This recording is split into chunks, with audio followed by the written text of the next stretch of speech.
Good morning. Welcome to this session today, all about hedgehogs. My name's Grace Johnson, and I'll be giving you a whistle-stop tour of hedgehogs over the next half hour. Might be a little bit longer than half an hour, we'll have to see how we go.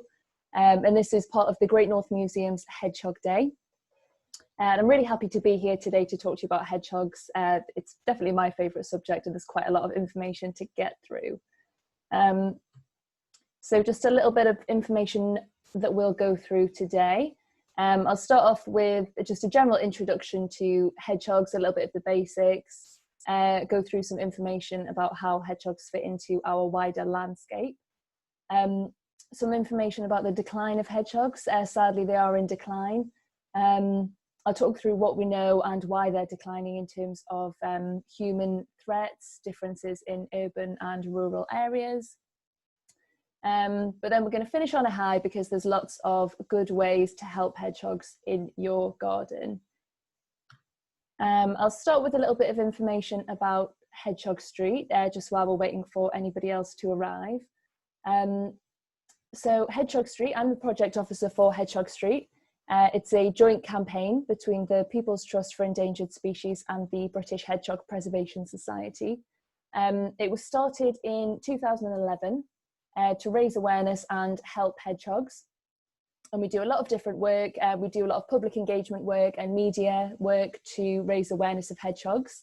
We work with a lot of key stakeholders, including land managers, developers, farmers, to try and increase awareness of hedgehogs in their work.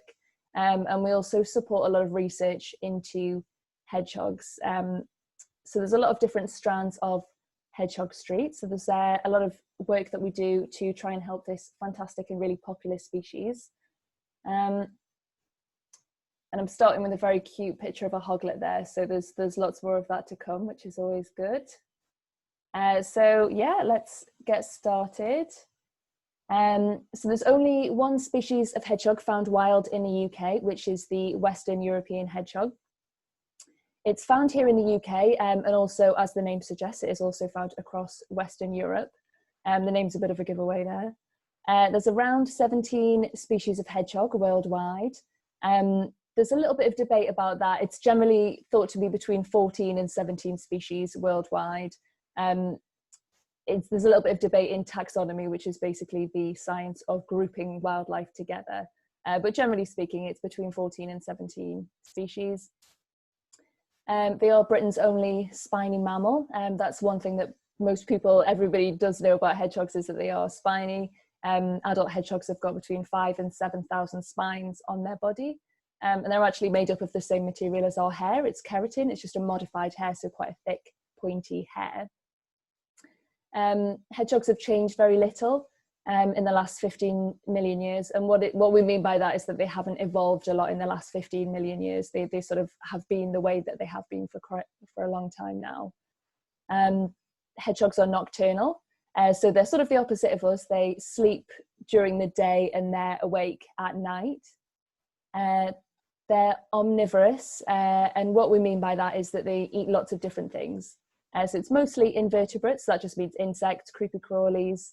Their favourites are worms, beetles, snails, slugs, things like that. But they're very generalist. They do eat a lot of different things. So other things they might snack on would be any fallen fruit from trees, for example, and actually sometimes small animals that they come across. So they can actually eat small baby birds and frogs and things that they find on the ground. So really very, very wide variety of things in their diet. Hedgehogs hibernate between sort of October, November time through until about March, April. I've put ish in there because it really does depend on the weather conditions. If we have a really, really cold winter, they might hibernate for a longer stretch, whereas if it's really mild, they might just have short phases of hibernation. And that's just a picture of a hedgehog, just to show you what it is that we're talking about today. So yeah, that's the West European hedgehog, quite dark in colour usually, but it's got kind of blonde bits on its spines. So one really nice thing about hedgehogs is they do appear a lot in our wider culture outside of just people caring and wanting to learn about wildlife. You do find them just in our culture. They feature a lot in ancient Egyptian culture, which is really interesting. So things like sculptures, like you can see there on the left-hand side, paintings, things like that. So that just shows that they have been important to people. They've been part of our lives for thousands of years. We've got some more recent examples as well. So Mrs. Tiggywinkle is the beloved book by Beatrix Potter. That was published in 1905, and it's still popular today over 100 years later. And also, now that I'm working with hedgehogs, I've started to see them absolutely everywhere. And I don't mean out in the garden, I mean in shops. So you can see them on Christmas cards there. They're also on tea towels, cushions, mugs, keyrings, pens, you name it, and you'll see a hedgehog. They are really, really popular, and strong public support over a very long time, which is really good for this species. So they do frequently top polls of our favourite wild animals. The hedgehog is now widely seen as the nation's favourite wild animal. This is a picture from 2014 where it was voted Britain's national species in a public poll that was put together by BBC Wildlife magazine. You can see a few of the other contenders there. You've got badger, oak tree, red squirrel, robin. There's likely to be a few reasons for the popularity of hedgehogs, but it's probably down to a combination of the fact that they're happy to live alongside us. People do often see them in their gardens.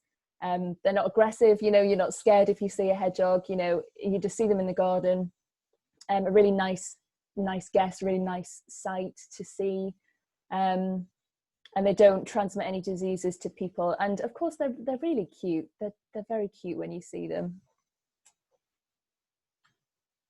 So where are hedgehogs found? So in terms of the wider UK, they are widely distributed across the UK, and they're found across a really big range of habitats. They're quite generalist in their habitats. From the most urban populations in central London, that includes Regent's Park, which is a very central park in London, all the way through to remote Scottish islands where they've been introduced by people. You don't find them on moors, marshes and pine woods. As I say, they have been introduced to some Scottish islands, including Man, Orkney, Shetland, and a few others around the UK. They are absent from some islands as well, which is quite important to bear in mind. The map on the right-hand side there is made up from information collected through various surveys by the People's Trust for Endangered Species, the big hedgehog map, which is part of the Hedgehog Street campaign, and also various other data, including some RSPB surveys. And this, each of the squares on the map is a 10-kilometre square. And what you can see from that through the pinkness on the map is that they are very widespread. You do find them in a lot of areas. Certainly in England, it looks as though, you know, they're basically present in all areas. And then a little bit less in Scotland because you've got your more sort of highland, upland areas. One of the reasons that they're thought to be scarce in areas like moors and marshes and pine woods is because of the lack of suitable habitat, and also for them putting together hibernation nests. But we'll talk a little bit more about that as we go along. Hedgehog diet, so we mentioned that briefly earlier. We know about hedgehog diet from obviously observing them, just watching them in the wild, but also looking really closely at their poo, which is always nice to do. And also from looking at the stomach contents. If a hedgehog sadly found on the road, you know, might have been killed, scientists can look inside them to see what they've been eating, and that really contributes to our understanding of hedgehogs. So it's important to bear in mind that they're omnivores, they're not insectivores, so they don't just eat insects, they do eat a really wide variety of different things. So examples on this list include things like the birds' eggs that are on there. So they do eat birds' eggs that they might come across on the ground, as well as small birds if they do come across any, and also things like frogs. The bulk of their diet is made up of about 6 types of invertebrate. So we've got those here. So we've got beetles, worms, slugs, earwigs, caterpillars, and millipedes. So creepy crawlies that you'd find on the ground in your garden. In towns and cities as well, They do get extra food from humans. A lot of people put down supplementary food for them, so that can make up quite a large part of their diet as well. I'll talk a little bit more later on about what people can give hedgehogs, because it is a really good way of helping them out. So this is a little bit grisly, but it's an example of a hedgehog taking advantage of a slightly larger prey item that it's come across while it's out foraging. So that's a poor little frog that's been caught by a hedgehog.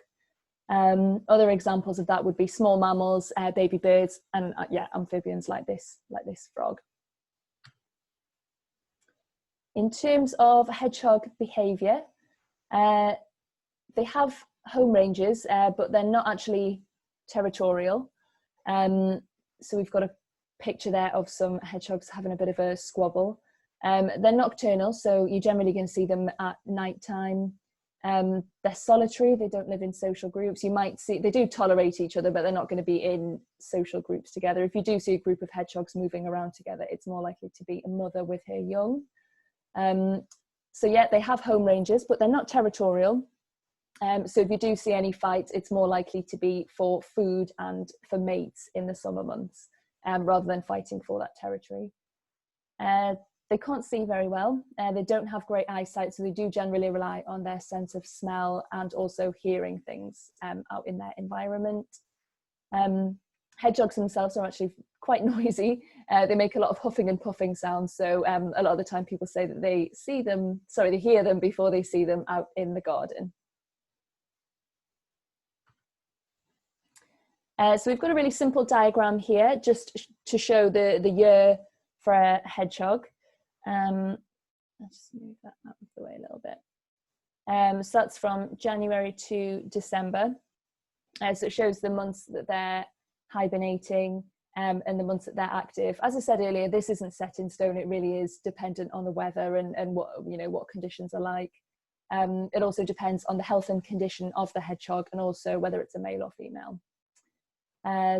There's generally going to be some level of activity every month of the year, because they do move nests during hibernation. They're not inactive straight from sort of November until February time. They do wake up and forage during milder weather. They switch nests. So you are going to see them potentially a little bit in the winter as well. Breeding starts in May, usually. They're usually sort of breeding all across the summer, but generally speaking, they peak in around May. The two arrows here just show that they're basically born and they stay with their mothers for a few weeks after they're born, just while they're reliant on her milk and until they become independent. So a little bit about courtship. Courtship is, of course, a precursor to hedgehogs mating, and it generally involves the male circling the female, sometimes for hours and hours. He'll keep circling her and making very loud sort of huffing, puffing noises. So again, this is where you might hear them in the garden.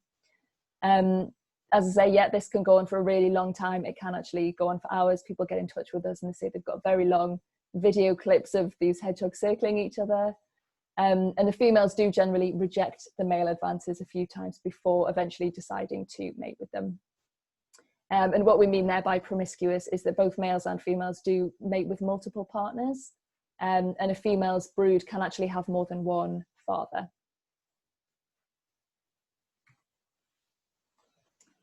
So a little bit about how the mum looks after the baby hedgehogs, also known as hoglets. I've got a lovely picture there of a mama hedgehog moving one of her hoglets to a new nest. It is quite a tough life for a hoglet. Sadly, around 2/3 of them don't actually make it to their second year of life. Usually the litter size is between 4 and 5, but the mothers are rarely able to sort of raise more than 3 into independence. They're born very, very small. They're born pink, and they are very vulnerable to disturbance while they're at this very small pink phase. And sometimes the mother can desert the nest if she is disturbed in this way. When they get a little bit bigger, if there's any disturbance, she's more likely to actually just move them like she's doing in this picture here. this is a common question. They are born with spines, but the mother's protected from them by a fluid-filled sac that shrinks away after birth. So the spines don't grow in, but it's more when this sac of fluid drains, the spines become visible.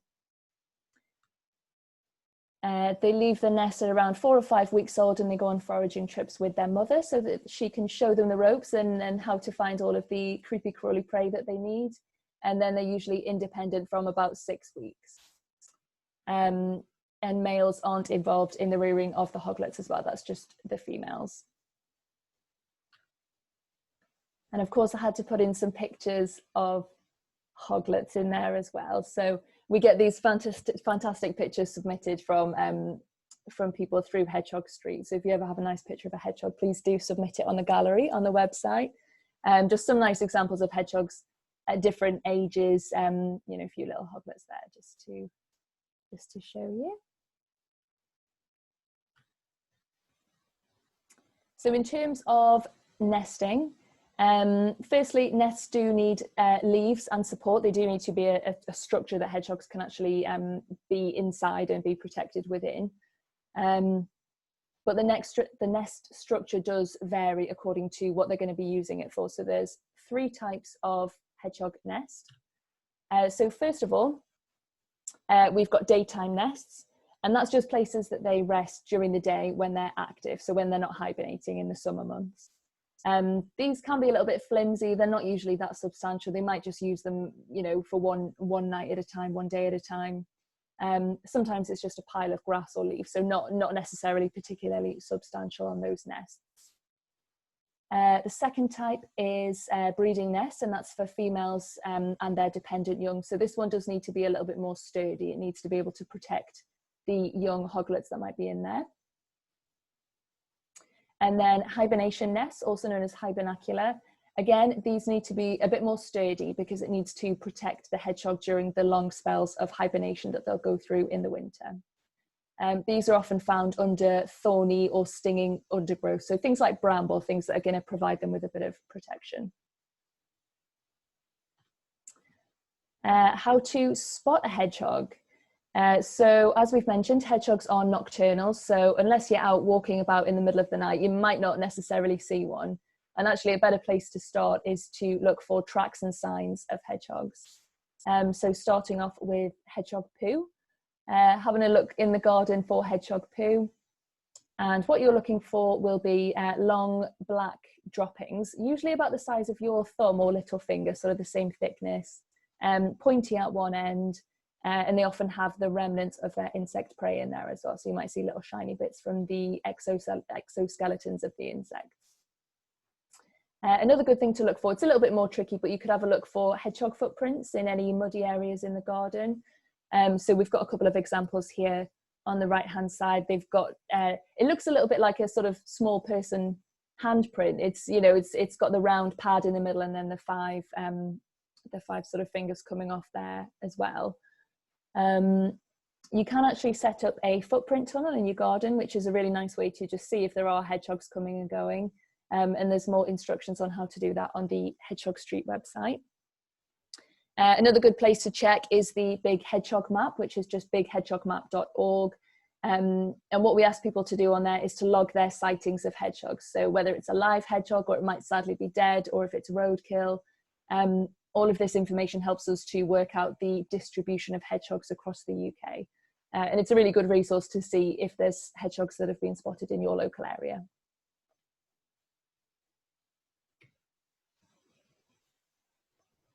So we'll talk a little bit about hedgehogs in the wider landscape now. So how far do they roam? That is the big question. This is really important information from a study where hedgehogs were radio tracked.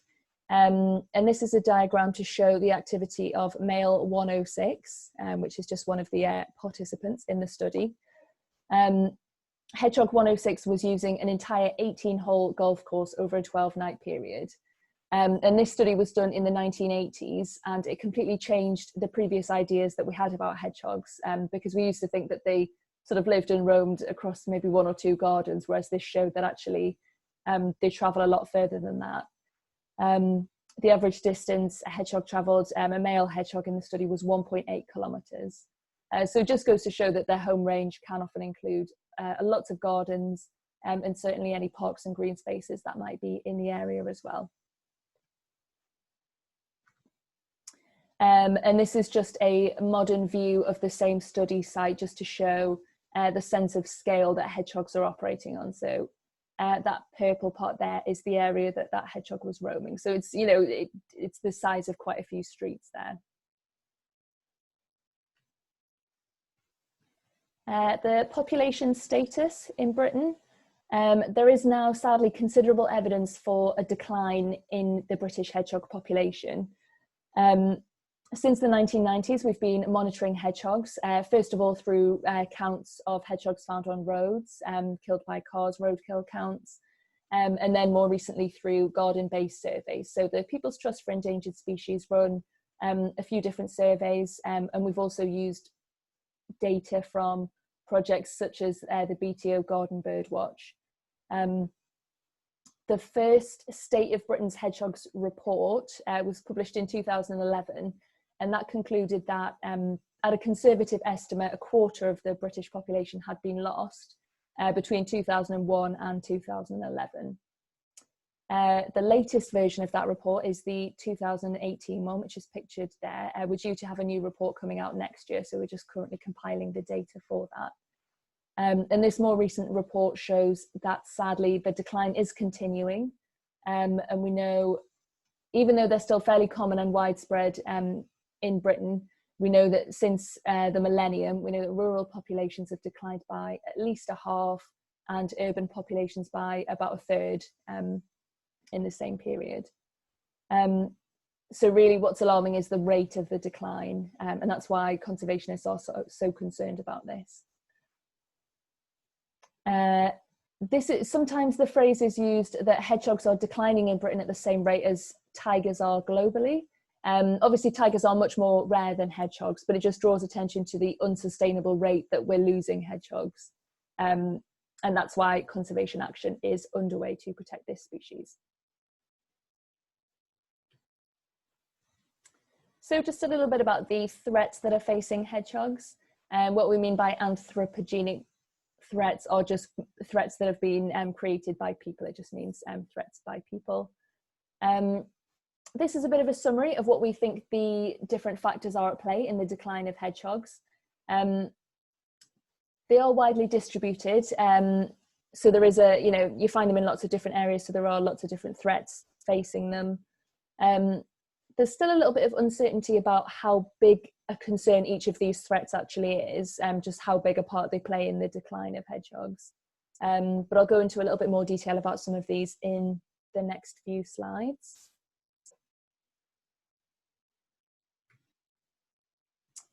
So one substantial threat is roads. I'm sure a lot of people have been travelling through the countryside and seen, squashed hedgehogs on the roads. It's a really, really sad sight when you do see them. And it's estimated that up to 335,000 are killed annually on the roads each year. But again, it's unclear how significantly this is on the population in the UK as a whole. Another threat is in the garden, in green spaces, it's machinery. So this is another threat from humans. Interestingly, they don't have a flight reflex, a fight or flight reflex, unlike other mammals. And this does make them especially vulnerable. The reason they don't have this is because their mode of defense is their spines. Generally speaking, if they come under any threat, they'll curl up into a ball. But obviously this doesn't help them if they're coming up against a car or a strimmer. Those things are still going to affect them. So yeah, strimmers can be really dangerous for them, and they do nest year round, so there's not really any good time for strimming or mowing of this kind. The main advice for this is to check really carefully in any area that's going to be trimmed or cut. And another good idea is to do a bit of a preliminary cut, so use the equipment to cut to a height of about 1 foot or 1.5 feet, and then that'll make any hedgehogs that are hiding in there much more visible, just to avoid any injuries.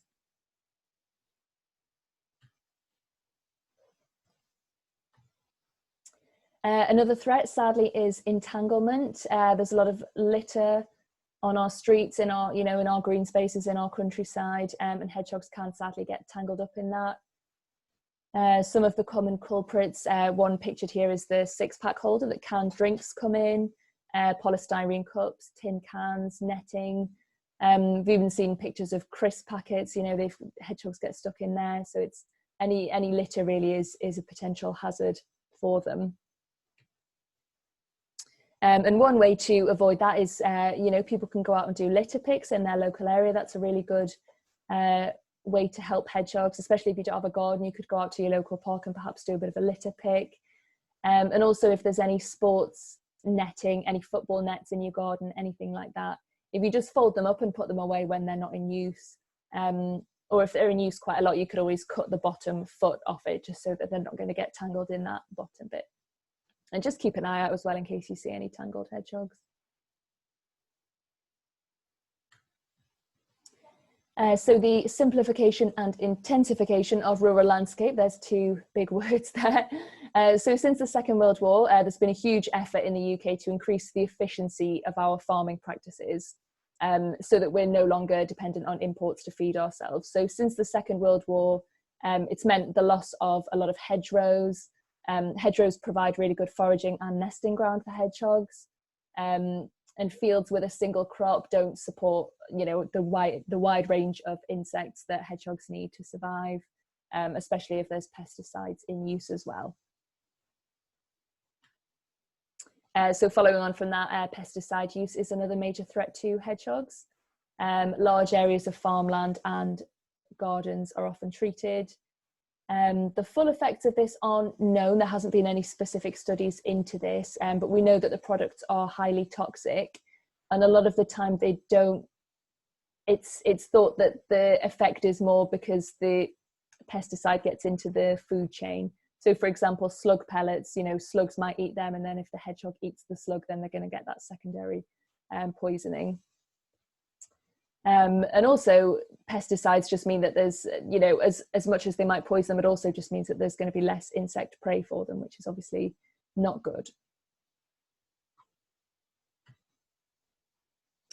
Simplification of the suburban landscape.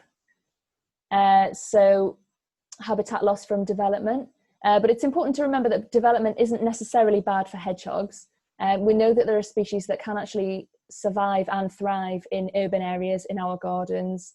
So it depends what the development is going to, it depends how it's going to be designed and built. So part of what Hedgehog Street does is to work with developers to encourage hedgehog-friendly developments. What we want is well-connected gardens and green spaces, and for them to think about hedgehog habitat when they're doing their developments as well.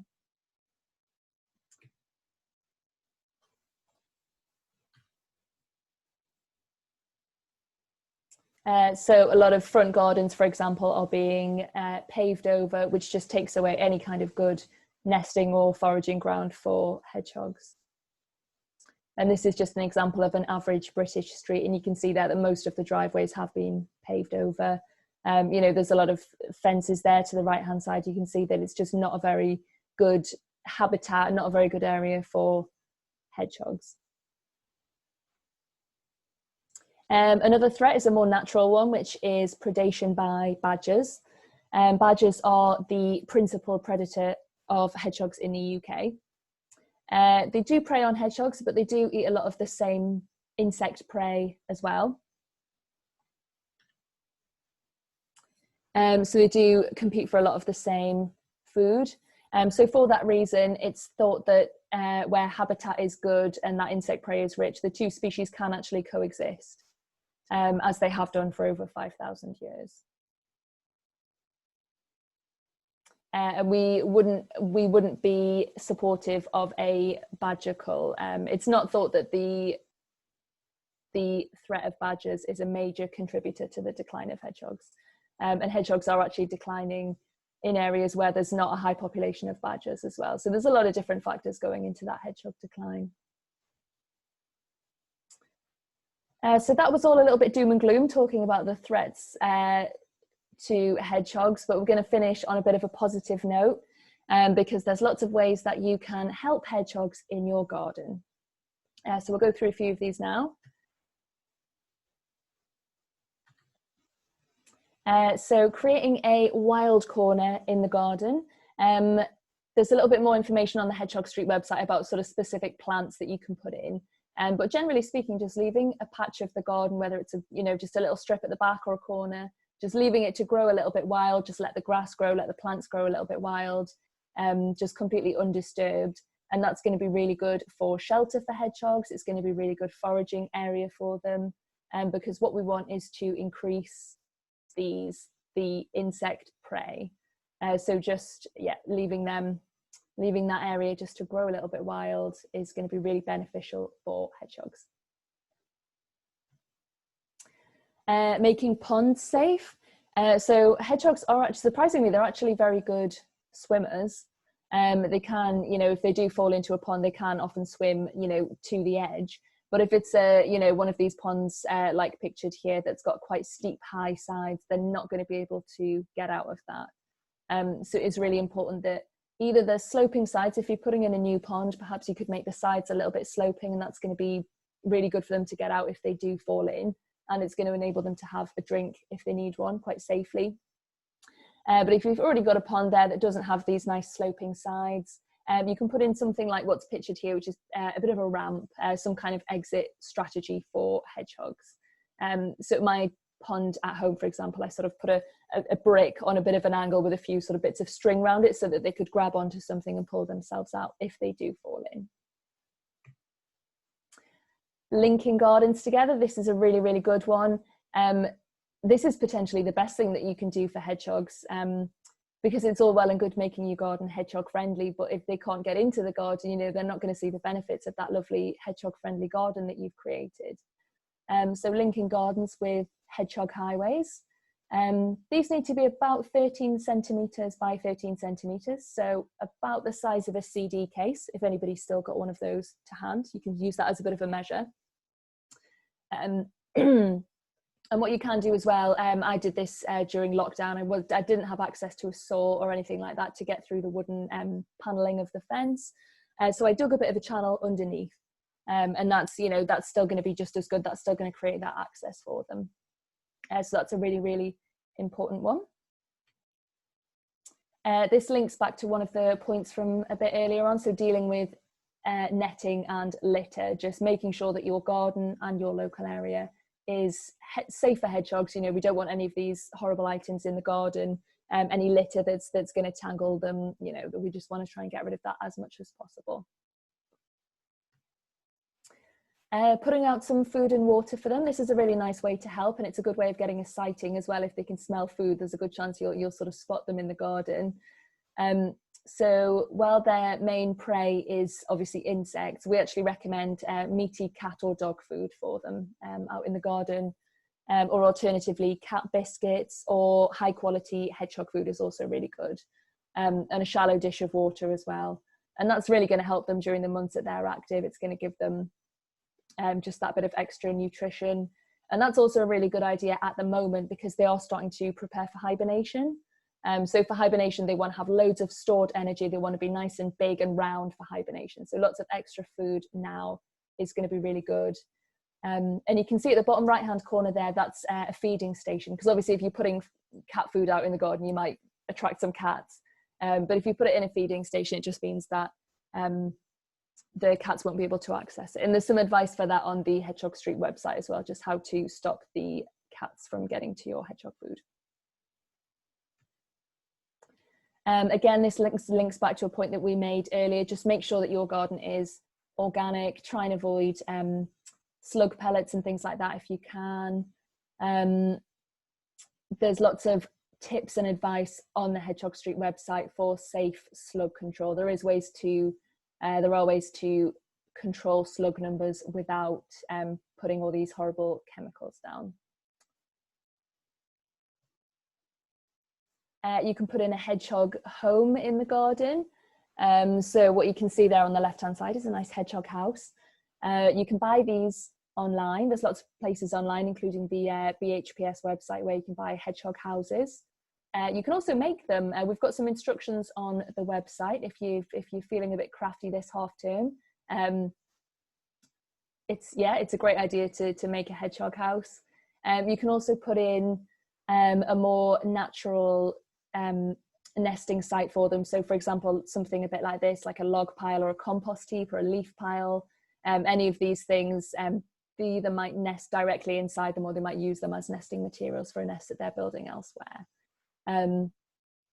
Log piles and compost heaps are also going to increase the amount of insect prey as well, so that's always a good thing.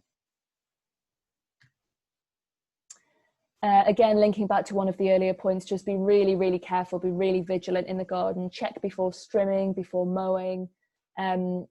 Even if you're not doing anything like that, if you're just having a rummage around in you know, the sort of thick area at the back of the garden, just be really, really careful, because you might inadvertently come across a hedgehog nest or a hibernating hedgehog, depending on the time of year. So just gardening really, really carefully. And being careful with bonfires. This is quite timed quite nicely, actually, because obviously it is bonfire night next week. So when we put together a large pile of logs, to us it looks like a bonfire, but for a hedgehog preparing for hibernation, it's going to look like a perfect nesting site. And sadly, we do get a lot of accidents every year from hedgehogs that get caught up in bonfires. So what we ask people to do, there's lots of ways to avoid this.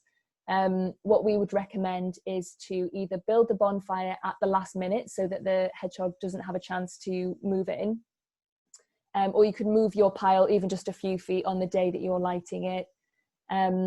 Alternatively, you could put a bit of a barrier around the bonfire, so using some chicken wire perhaps, or some old tires is a really good idea. And then even if you've done all of those things, it is a really good idea just to light the bonfire from one side, just so that if there are any sneaky hedgehogs that have gone in there, that they've still got a side of the bonfire that they can get out. And finally, you can go on the Hedgehog Street website and register to become a Hedgehog Champion. We've got nearly 90,000 registered Hedgehog Champions, which is fantastic, makes me very happy. And these are people who've registered and pledged to help hedgehogs in their gardens and local areas, and really just help to spread the word. So once you're registered as a Hedgehog Champion, you can go on the forums and chat to other Hedgehog Champions, exchange stories and tips. You can put pictures on the gallery, you can put stories on there, and you'll also have access to lots of downloadable resources for helping to engage other people with hedgehogs as well, friends, neighbours, family, whoever it might be. So there's examples here of some of the resources that we've got to help you on your way to being a Hedgehog Champion. So we've got leaflets, invitations for neighbours, fact sheets. That's the instructions there at the bottom right there that I was talking about for making a hedgehog house. This presentation that I've done today, there's a longer, more detailed version of that as well, so that you can organise your own hedgehog talk. It's got all the notes in there to really help you to connect with neighbours and with people who can get involved as well. So another good thing to do is to get involved in the Big Hedgehog Map, which can be found at bighedgehogmap.org. As I mentioned earlier, what we're asking people to do on there is to log sightings of hedgehogs when they see them. And this really helps our understanding of the distribution of hedgehogs, just finding out where they are. Today, we've got over 98,000, so approaching 100,000 hedgehog sightings, which is fantastic. So please keep logging your sightings on there. And you can also log your hedgehog highways, the holes that you're putting in fences. You can log those on the website as well. So at the moment we've got over 24,000 gardens that have been linked with hedgehog highways, which is fantastic. So thank you to everybody who's done that and logged their sightings and their hedgehog highways. So that's about it from me on the All About Hedgehogs front.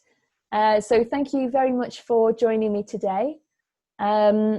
I'll put a few contacts here. So if you wanted any more information, you can head over to hedgehogstreet.org, or there's an email address there if you've got a more specific question. We've also got a YouTube channel, and we put fantastic videos from our Hedgehog Champions on there. And it's worth having a look on there because there's some very funny quirky content, and it's yeah, some very funny hedgehogs on there, so I definitely recommend having a look. And there's some details there for the two charities that started Hedgehog Street, so the British Hedgehog Preservation Society and the People's Trust for Endangered Species. Both fantastic websites, lots of resources on there as well. So yeah, thank you very much for joining me today on this whistle-stop tour of all things hedgehog, and enjoy the rest of Hedgehog Day. Thank you very much.